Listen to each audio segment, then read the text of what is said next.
Hello dear doctors.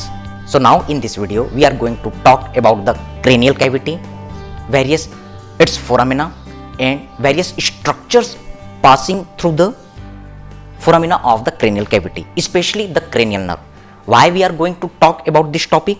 Because each and every year in AIIMS, PGI Chandigarh, NIMHANS, NEET exam, JIPMER, any kind of the MCQ exam, the question about the cranial nerve and the related foramina are always asked.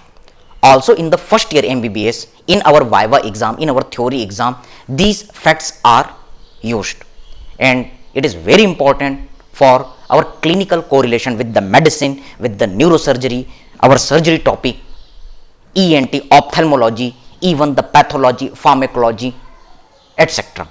So now we are going to talk about this cranial cavity, foramina and various cranial nerves. Can you see this image? In this image you can see the skull cavity has been shown after removal of the cranial vault. Yes, this part we are doing the transverse section and we are removing this cranial vault and we are looking the cranial cavity from the above. Okay, so now this cranial cavity is divided into the three fossa: anterior cranial fossa, middle cranial fossa and the posterior cranial fossa. Now what are the bone which are visible in this image? Yes, the greenish color bone is the frontal bone. Just that frontal bone you can see yellow color bone, that is the ethmoid bone. Behind the ethmoid bone the reddish color bone is the sphenoid bone. Then yellow color bone is the temporal bone, especially within the cranial cavity the petrous part of the temporal bone is visible, and on the lateral side the squamous part of the temporal bone, because it is the flat, that's why it is known as the squamous part of the temporal bone. And the most posterior part there is the purple color bone, that is indicating the occipital bone. So now one by one we are going to talk. Can you see in this frontal bone part there is the one gap? This is nothing, this is the frontal air sinus. So what I want to tell you, that this frontal air sinus, if it gets inflamed, then we use the suffix of the itis. That condition is known as the frontal sinusitis. Yes, this frontal sinusitis, which is the topic of the ENT, we can correlate inflammation of the frontal sinus, that is the frontal sinusitis. It results in the severe headache in the frontal region. It is also known as the office headache or school headache, because it appears at the time of the office and it disappears at the evening time. Now just behind this part you can see one midline bony elevation within the frontal bone. This is known as the crista galli. Yes, this crista galli gives attachment to the falx cerebri, which we will study in our sinuses of the cranial cavity, cavernous sinus topic. And on the each side of the crista galli there is the plate of the frontal bone which separates the brain part from the orbit. So this is known as the orbital plate of the frontal bone.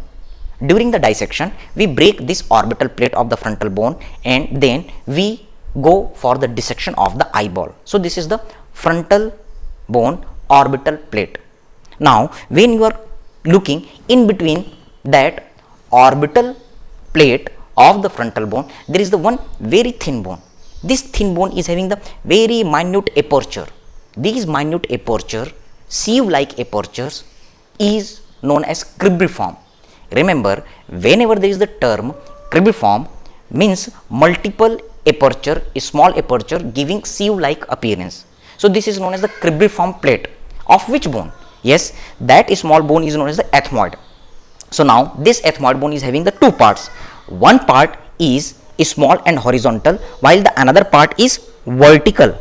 So this horizontal part is known as cribriform plate, while this part is known as the perpendicular plate of the ethmoid bone. So what are the clinical importance and use of these bones? Yes, you can write down. Ethmoid bone, it is having the two parts. What are the two parts of the ethmoid bone? One is a small horizontal part, while another one is perpendicular part. Yes, this small horizontal part is having the multiple small aperture sieve like appearance, that's why it is known as cribriform form plate of ethmoid bone, while this perpendicular part it comes down and participate in the formation of the nasal septa. So this is the important MCQ for the ENT purpose. Yes, nasal septa is mainly formed by two bones. One is the perpendicular plate of the ethmoid and another one is the vomer. Yes, the cribriform plate of ethmoid bone, it is one of the thinnest bone of skull. It is very thin. So what happens? It gets easily fracture in blow injury. Whenever there is the injury from the front, this cribriform plate of ethmoid easily gets rupture. So can you correlate again with the topic of the ENT? If there is a fracture of this bone, then the CSF from the brain, from the meninges, it may come out from this cribriform plate of ethmoid to the nose, and dribbling of this CSF from the nose results, which is known as the CSF rhinorrhea. Yes, this is the case of the CSF rhinorrhea. So this is another topic of your ENT. So this is the flow chart which are important for the PG point of view as well as the clinical point of view. Okay.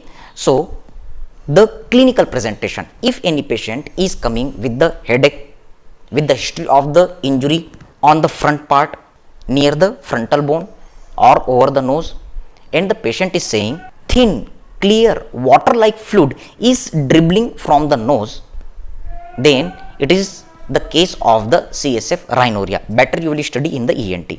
So yes, this is the small detail about the ethmoid bone. Now we are going to see which cranial nerve is related with this ethmoid bone. Okay.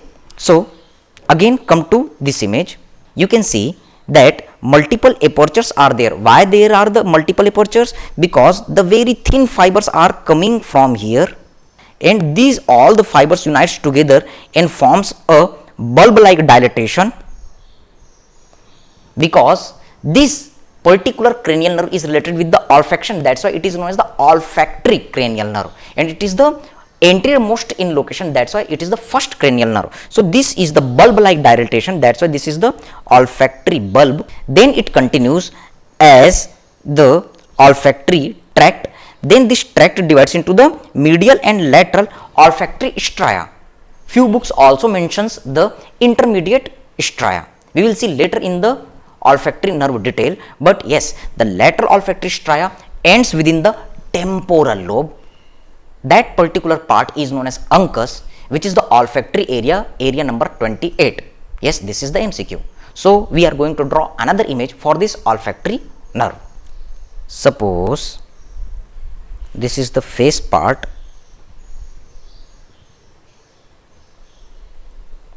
So here this is the frontal bone, this is the sella turcica, and this is the base of the skull part.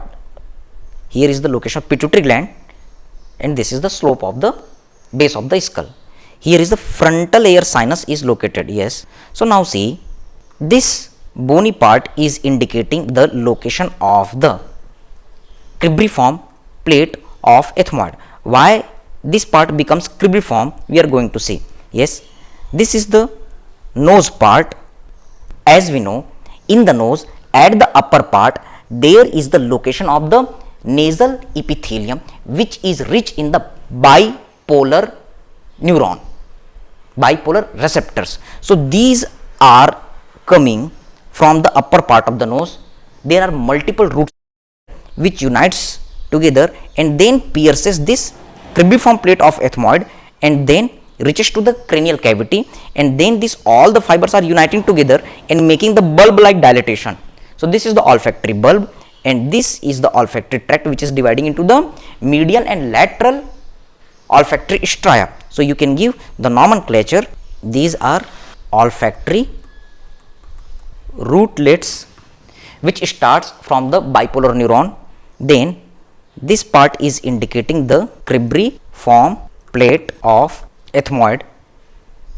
This bulb like dilatation is known as olfactory bulb. Then this part is known as olfactory tract, while these are known as medial and lateral olfactory stria. Later in detailed part of the cranial nerve, we will see that this olfactory stria, it ends, lateral olfactory stria ends in uncus of temporal lobe, where the Brodmann area number 28 is located. So this is the small flow chart with the diagrammatic presentation for the olfactory cranial nerve. So now we are going to discuss about the other parts of the bone and the foramina.